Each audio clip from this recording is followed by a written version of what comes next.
Del 27 al 31 de octubre se va a llevar a cabo la Semana de la Inclusión Social. Bueno, ya no llama la atención una celebración o una conmemoración de esta naturaleza ahora en nuestro país. Y por esa razón hemos invitado en esta oportunidad en el programa a la viceministra Ariela Luna. Ella es viceministra de Políticas y Evaluación Social del Ministerio de Desarrollo e Inclusión Social. Ella nos va a contar sobre algo que seguramente muchos de ustedes desconocen todavía. Es sobre la estrategia Incluir para Crecer. Bueno, así se llama, como el programa. Una estrategia que busca, desde hace un par de años atrás, trabajar de manera intersectorial con varios sectores del Ejecutivo y otros de nuestro país, del Estado también y de la empresa privada, acciones para, digamos, mejorar las condiciones de vida de niños, adolescentes, mujeres y hombres mayores y adultos mayores. Ella nos va a contar sobre esta estrategia, de qué se trata, qué es lo que se hace, cuáles son los logros, las dificultades, y lo va a contar, adivinen en dónde, en el único programa de la televisión que informa sobre las políticas sociales de Estado, que impulsa de manera intersectorial, que lo impulsa con la sociedad civil y también con la empresa privada a través de la responsabilidad social. ¿Cuál es el tema del día de hoy? Estrategias y políticas para el desarrollo de la inclusión. Ariela Luna, muchas gracias por estar con nosotros. ¿Qué tal, Susana? ¿Cómo estás? Gracias por la invitación. Sí, la primera pregunta a propósito de esta estrategia de Incluir para Crecer, que poco se conoce todavía, es esta, ¿no? ¿Quiénes han crecido con esta inclusión? Con esta medida? Mira, la estrategia es una estrategia que está diseñada por ciclo de vida. ¿Qué quiere decir esto? Que está diseñada desde el momento en que uno se gesta en la barriga de la mamá hasta que uno muere. Entonces es una estrategia que nos permite mirar a los peruanos y a las peruanas y permite crecer con esta estrategia a todos los peruanos y peruanas, desde que están en la barriga de la mamá hasta que mueren. Entonces la estrategia tiene 5 ejes. El eje de menores de, 2 ejes en menores de 5 años, que es nutrición infantil y desarrollo infantil. Un eje, el tercero, que es el que mira la adolescencia y la niñez. El cuarto eje que mira la inclusión económica, que es el que mira la población económicamente activa, y el quinto eje que mira el adulto mayor. O sea, digamos que está cementado esta estrategia, tiene claramente sus segmentos de atención. Y por ciclo de vida. Claro. ¿Qué es lo novedoso de la estrategia? O sea, normalmente uno en el Estado hace estrategias sectoriales, o a veces estrategias por enfermedades o por temas. Aquí se ha hecho una estrategia mirando a la gente. Entonces lo que la estrategia pretende lograr son resultados en la gente. Por ejemplo, el eje 1 tiene que ver, el eje 1 y 2 tienen que ver con infancia. ¿Qué queremos ahí? Queremos que nuestros niños crezcan con 7 resultados. El primero es que nazcan bien, que nazcan con buen peso y que nazcan a tiempo. Ni antes ni después, a tiempo. O sea, entre las 38 y 41 semanas más o menos. Ese es un resultado bien importante. El otro es que no se desnutran y que no tengan anemia. El otro resultado que queremos en los niños y niñas para que crezcan bien es el de apego seguro. ¿Qué es apego seguro? Apego seguro es cuando yo nazco, busco en el mundo a alguien que me reciba en el mundo y que me permita, que me quiera, que me apapache, que me permita caminar bien por el mundo. Entonces miro y normalmente encuentro a mi mamá cuando nazco. Mira a la mamá y los niños, y eso está demostrado. Ya tomamos una foto que se queda en el cerebro y dice, esta me va a cuidar. Claro. Y cuando conoce a papá dice, ese también. Entonces papá y mamá y la familia entera tienen la obligación de que esa función, ese resultado de apego seguro se dé. ¿Qué quiere decir apego seguro? Que yo como niño tengo que sentir las 24 horas del día que estoy protegido. Que un adulto significativo para mí, está a mi lado y me va a proteger de todo. Eso es lo importante. Adulto significativo. Sí, ¿no? Esta palabra adulto significativo es un término medio técnico, pero ¿qué significa un adulto significativo? Es un adulto al que yo sé que nunca me va a abandonar. Nunca me va a abandonar. Y ustedes lo ven, si son mamás o papás, ¿saben? Si un niño, por ejemplo, ve a alguien extraño y lo carga, ya cuando tiene 6, 7 meses, el niño va a llorar. ¿Por qué? Porque diferencia, dice, no, este no es el que yo elegí para que me cuide, ella sí. Si viene la mamá, el niño puede estar llorando mamares, uno lo carga y se va a tranquilizar. Claro. Bueno, eso se llama apego seguro. Y eso es súper importante. Ese es uno de los componentes. Ese es uno de los resultados para que nuestros niños y niñas crezcan bien. ¿Cuál es el otro resultado? Entonces tenemos esto, ¿no? Que nazcan a tiempo, con buen peso, que tengan apego seguro, y que no se desnutran, que no tengan anemia. El otro es que caminen solos a los 18 meses. El desarrollo motor, un hito importante, es que cualquiera de nuestros niños a los 18 meses tiene que caminar solo ya por la casa. Si no camina solo a los 21 o 24, hay que preocuparnos llevarlo al control. Algo está pasando. Algo está pasando. Algo está pasando. El otro es que se comunique. Nosotros siempre decimos, las mamás y los papás, ¿no? A cierta edad, los chicos se convierten en loritos. ¿No? Dice, ya está lorito. ¿No es cierto? Y hay algunos que se quedan así para siempre. Algunos se quedan así para siempre. Pero es bueno que se convierta en lorito. Menos de 24 meses, los chicos empiezan a hablar. Y a los 3 años ya arman frases, ¿no? Esta comunicación es bien importante, pero tiene que ser una comunicación de ida y vuelta. O sea, los chicos no deben hablar nomás, tienen que tener otra vez a los adultos significativos que les respondan. Ahora, este trabajo lo están haciendo de manera intersectorial. Esta estrategia, Incluir para Crecer, lo importante de ella es justamente que se hace de manera intersectorial. Bueno, se deduce que están ahí involucrados salud, educación, pero ¿hay algún sector que no está involucrado, que aparentemente no tiene nada que ver y que está justamente para lograr esto? Por ejemplo, en el eje 1 y 2, que es el de eje de infancia, están involucrados 11 sectores. Desde Presidencia y Consejo de Ministros, bueno, salud, educación, pero también es bien importante los ministerios de entorno. Eso que quisiera que destacara, claro, para que la gente vea que no, o sea, que no solamente es que es educación y salud lo que están involucrados, sino que aunque parezca mentira está vivienda, que aunque parezca mentira... Está vivienda, está Energiminas, está justicia, para ver todo el tema de... Está cultura, está Energiminas, está MIMP, para ver todo el tema de población, Ministerio de la Mujer y Poblaciones Vulnerables. ¿Y esta estrategia Incluir para Crecer, en qué zona se desarrolla? La estrategia, como tú has visto, tiene 5 ejes, se desarrolla en todo el país. Ya. Porque la estrategia Incluir para Crecer lo que marca son políticas universales. Y dentro de esa estrategia algunas políticas inclusivas. Pero la política universal, o sea, lo que te he contado a los niños, lo deben tener todos los niños y niñas del Perú. Claro. Para el tema de adolescentes, que es el eje 3, por ejemplo, hay 3 factores importantes. Claro, no importa que sean pobres, es lo que me estás diciendo. No importa que sean pobres. De acuerdo. Todos los niños y niñas. En el tema de la estrategia 1 y 2. 1 y 2, y en la 3 también. De niños en los adolescentes, por ejemplo, ¿qué es bien importante en los adolescentes? Uno es que el embarazo adolescente disminuye. El tema de embarazo adolescente en el país es bien alto. Claro. Es verdad, y no se reduce hasta ahora, ¿no? No se logra reducir, ni siquiera claro, está estancado, ¿no? Yo lo que quisiera decirles es que Ariela Luna también tiene experiencia en el sector salud y también conoce mucho del trabajo que se ha hecho ahí para, por ejemplo, reducir el embarazo adolescente. Claro, un tema importante es el embarazo. ¿Qué aspecto de los adolescentes, por ejemplo, tú destacarías en esta estrategia que se está trabajando con importancia, que antes no se tomaba en cuenta? Ya, los adolescentes tienen 3 aspectos. Uno es que crecen en toda su autoestima, y todo, a un chico adolescente le importa mucho cómo me veo, ¿no? La cuestión con los amigos, si tiene relación con los amigos, que no sea, digamos, discriminado del grupo, que esté integrado a un grupo. Todo con identidad. Mejor si a los populares, claro, todo con la autoestima y la identidad, ¿no es cierto? El otro tema es la educación. Los chicos están en la escuela y tienen que terminar la escuela bien para poder trabajar. Y hay muchos chicos además que trabajan. Entonces este factor de trabajo también es importante. Que sea un trabajo. A partir de los 14 el trabajo ya es un trabajo aceptado y tiene que ser un trabajo decente, digamos. ¿Qué factores hacen, por ejemplo, para el tema de embarazo, que el embarazo disminuya?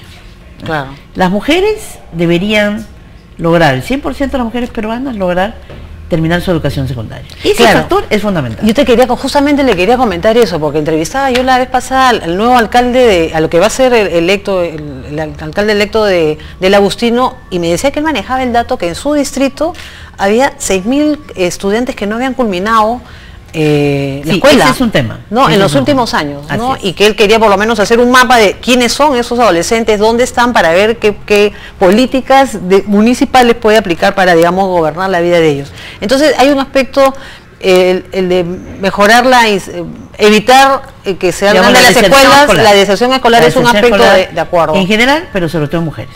De acuerdo. Y más en mujeres pobres. Ahora, le preguntaba en qué zonas. Me dice, estos 3 ejes obviamente es a nivel nacional, porque es por ese digamos que todos los ejes son en todo el país. Ya, de acuerdo. Inclusive o sea, más o menos, porque nosotros como MIDIS, y como Estado, digamos, hacemos mucho más hincapié como Estado a, digamos, nuestros clientes VIP es la gente pobre y pobre.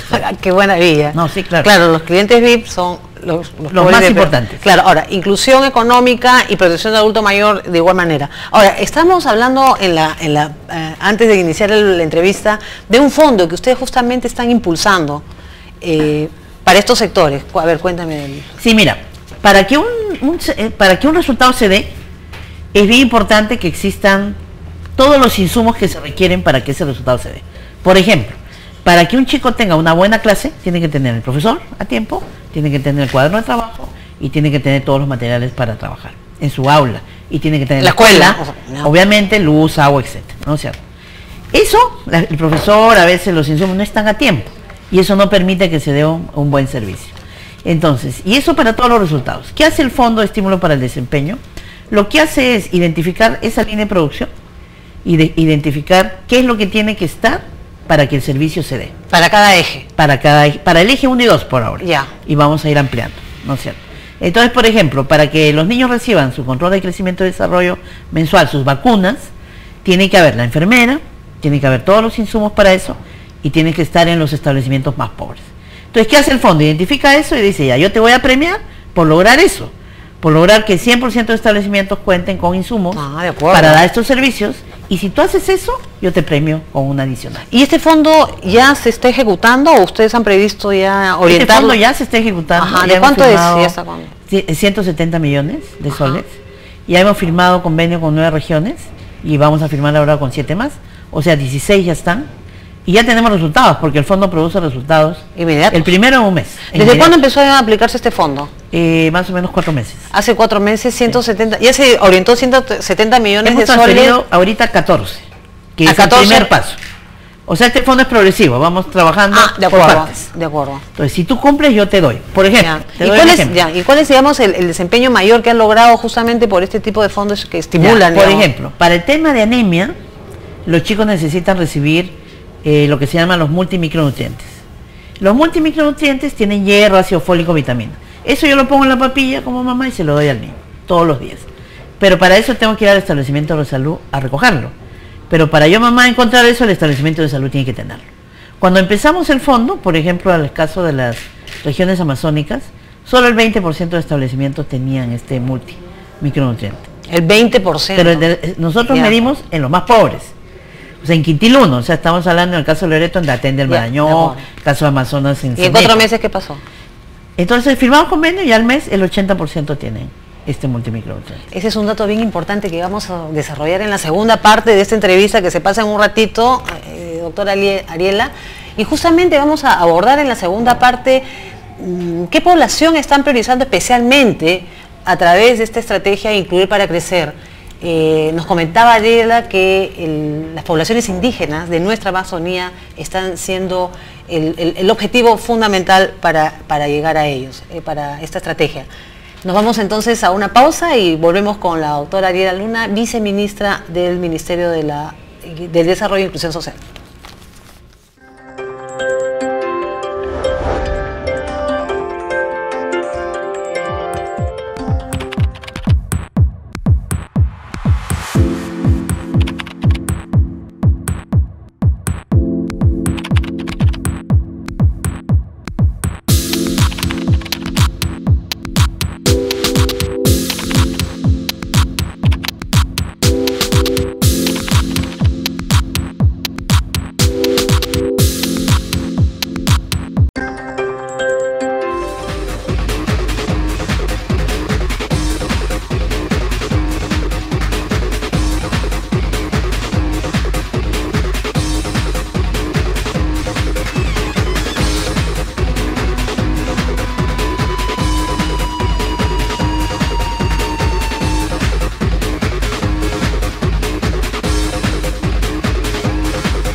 Estamos en la segunda parte del programa Incluir para Crecer, el único programa de la televisión que habla sobre políticas sociales del Estado, y estamos con Ariela Luna. Ella es viceministra de Políticas y Evaluación Social del MIDIS. En esta parte justamente le vamos a preguntar a Ariela, dígame, comentamos justamente, ¿no?, en la pausa, que ustedes están dándole especialmente prioridad a las poblaciones, mujeres, hombres, niños y adolescentes indígenas, amazónicos. ¿Cuál es el trabajo que están haciendo? ¿Cuál es digamos, lo más importante de esta decisión? Bueno, para contarte, en las poblaciones indígenas en nuestro país, las amazónicas, están concentradas en 2.087 centros poblados. Más o menos son 335.000 personas. Y estamos hablando de poblaciones indígenas amazónicas de grupos Aguajún, Ayánicas, claro, Chipivos, etc. Son 47 o 46 pueblos indígenas en todo el país. Entonces, nosotros nos hemos centrado ahí, hemos hecho como Estado, una comisión de Amazonía. En esta comisión de Amazonía hay 13 ministerios. Esa comisión se ha creado hace unos 15 días, con el único encargo de trabajar todo lo necesario para que esas poblaciones indígenas amazónicas accedan a lo que todo ciudadano o ciudadana peruano accede. O sea, ¿se imaginan? Ellos no acceden a servicios de salud como nosotros lo podemos encontrar acá en Lima. O sea, me duele la muela, me voy rapidito al centro de salud o a donde yo pueda ir, ¿no?, que puede ser una clínica. No, para tener un dato, por ejemplo, la distancia promedio de un centro poblado amazónico a la capital del distrito está entre 9 horas y 9 días. Socorro. Entonces yo puedo vivir a 9 días de un establecimiento. Entonces no tengo acceso. Entonces esta, digamos, geografía tan difícil, lo que está obligando al Estado, y eso es bueno, porque si no uno no mira las cosas difíciles no va a avanzar, es poner en tensión una serie de servicios. Una cosa es entregar un servicio acá en Villa Salvador, que allá en Sahueto. Así es. Sahueto queda en la frontera con Brasil. Fuimos hace 15 días, 1 hora de helicóptero de Pucallpa hasta Sahueto. ¿Una hora? 1 hora de helicóptero, de Pucallpa a Sahueto, está en la frontera con Brasil, que es donde mataron a los líderes ayánicos. ¿Y cuáles son las principales acciones que ustedes van a hacer a partir de esta comisión? Que claro, se ha formado recién hace 15 días, pero imagino que hay un plan. Ya hay un plan y hay acciones. Ya. Una acción muy importante es, el Ministerio de Cultura ha publicado ya en una resolución ministerial la lista de centros poblados amazónicos. Y eso es bien importante porque no existía una lista oficial. Y sobre eso el MIDIS ha publicado una resolución que, digamos, elimina cualquier obstáculo para que la población nativa acceda a cualquier programa social.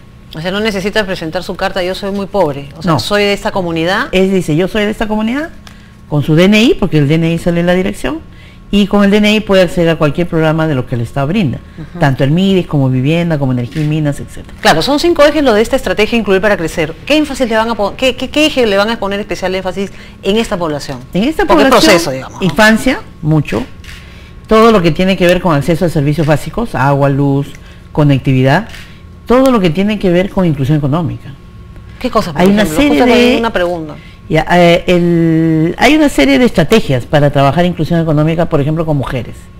Las mujeres del programa Juntos, que reciben una transferencia, algunas son escogidas, algunas familias son escogidas para trabajar una estrategia que se llama Jacubuña en la Sierra o Nueva Jataya en la Selva. ¿Qué es lo que hace esta estrategia? Los ayuda a ordenar toda su vivienda primero, su huerto familiar, de tal manera de que tengan verduras y cosas para comer, y además la parcela que tienen los ayuda a trabajar con agricultura y con otros sectores, mejora de riego, de tal manera que su producción sea mayor. ¿Les dan acceso a crédito, mejoran técnicas? Todavía no, porque en poblaciones, en familias tan pobres, lo que hay que hacer primero es ayudarlos a que mejoren, que tecnifiquen su parcelita, que es chiquita, y de ahí tienen acceso a una serie de concursos de negocios para emprendimientos con mujeres.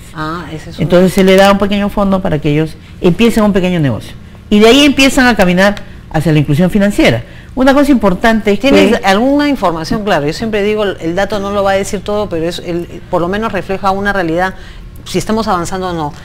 ¿Qué en inclusión económica, qué han logrado? Porque es un eje importante de la estrategia. Sí, el Estado trabaja en varios. Nosotros como MIDIS, y ahí sí voy a hablar del MIDIS, trabajamos con estas familias de exclusión en la pobreza, digamos, que es el primer eslabón, ¿no?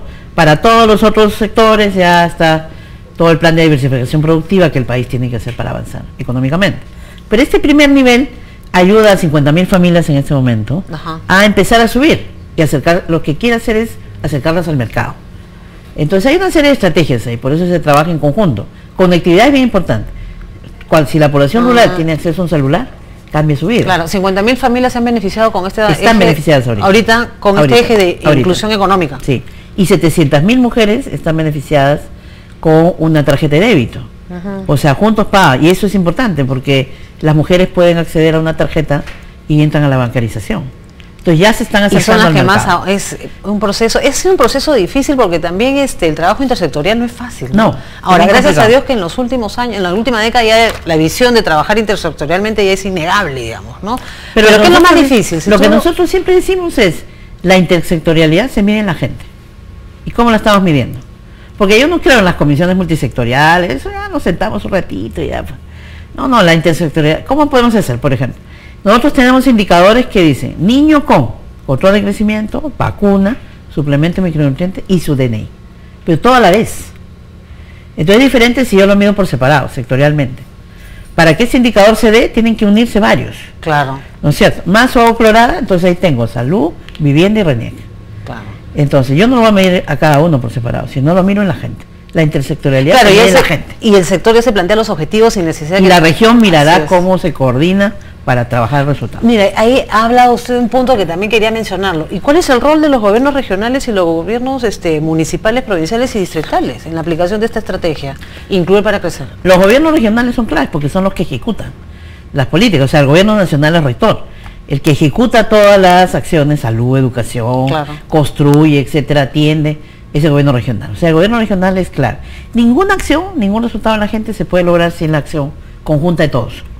Pero el gobierno regional es clave. Y eso no es entender cómo es su región, que hay diferentes zonas, que probablemente tengan que hacer algunos cambios en entrega de algún servicio, que probablemente tenga que concertar con los gobiernos locales. El rol del gobierno local es clave, aunque no ejecute cosas. ¿Provincial y distrital? Sí, los dos. ¿Y por qué? Porque el gobierno local es el que está más cerca de la gente. Entonces el rol de un alcalde tiene que ser, por lo menos ya empezar a saber cuántos niños tienen, cuántos niños y niñas tienen. Y preguntarse, ¿no? ¿Todos tienen DNI? Si no tienen DNI, bueno, tengo que ir a RENIEC. O sea, ese alcalde es facilitador, o sea, él tiene que estar informado de los programas sociales. El lobista de sus niños y de su gente, así le llamo yo. El lobista, claro. Es un lobista, pero un lobista en el buen sentido. Claro, ¿no? claro. Es el lobista de su gente. De su población. De su población. Y tiene que enterarse, tiene que mirar qué es lo que ha programado el gobierno regional para ver si falta algo en los programas. Ahora, la verdad sea dicha, estamos hablando de 10 años de proceso de centralización. Hay que hacer ajustes, sin ninguna duda. ¿Qué cree que tiene que hacer el gobierno nacional para justamente garantizar que en este caso la estrategia Incluir para Crecer funcione en todas las provincias y distritos de nuestro país? Bueno, un tema que hemos aprendido ya a lo largo de la experiencia, hay varias cosas. La estrategia debe tener, todas las estrategias deben tener varias viabilidades. Una es la política, Incluir para Crecer la tiene. Tiene viabilidad política, está apoyada por todos los ministros. ¿Es política de Estado? Es una política de Estado. Segundo, tiene que tener viabilidad presupuestal. Entonces, la gente, los gobiernos regionales no programan como por buena gente. O sea, a veces programan por mis intereses, entonces a veces programamos no para quien se debe programar. Entonces ahí se generan mecanismos de incentivos como el fondo que te hablé. De acuerdo. ¿No es cierto? Entonces, mecanismos de incentivos son claves. Este fondo de incentivo es para los gobiernos regionales. Sí. Ah, de acuerdo. Y para los gobiernos locales hay el plan de incentivos municipales. Y antes de terminar esta parte de la entrevista que ha visto, se ha pasado un ratito los 25 minutos, cuéntenos de la semana y finalizamos. ¿Qué van a hacer del 27 al 31 de octubre? A ver, la Semana de la Inclusión Social es la semana que marca, digamos, ese cumpleaños del MIDIS. ¿No es cierto? Cumplimos 3 años, todavía estamos... Primera infancia. Claro, pero ya hemos conseguido apego seguro y estamos caminando bien, ya solitos. Claro. Y lo que vamos a hacer es trabajar y mostrar los avances que hemos tenido en los 5 ejes. Entonces, cada día va a ser un eje. El día 1 y 2 va a ser niño, el 3 adolescente, el 4 inclusión económica y el 5 adulto mayor. Hemos invitado a ponentes internacionales de mucho renombre y también ponentes nacionales. Se va a hacer una serie de talleres y se va a enseñar con teatro, con gráficas, etcétera, lo que concierne, lo relacionado a cada eje, ¿no?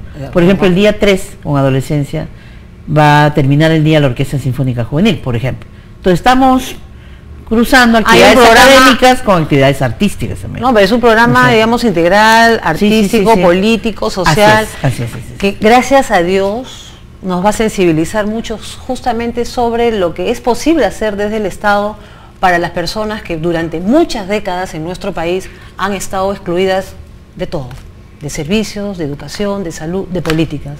Fueron invisibles, ahora ya no lo son. Esto fue Incluir para Crecer, un programa contado en primera persona antes, pero es el único que habla sobre políticas sociales de Estado. Y Ariela Luna, viceministra de Políticas y Evaluación Social del MIDIS, estuvo con nosotros. Gracias, Susana. Ariela. Y ya saben, nadie ama lo que no conoce. Hasta la próxima.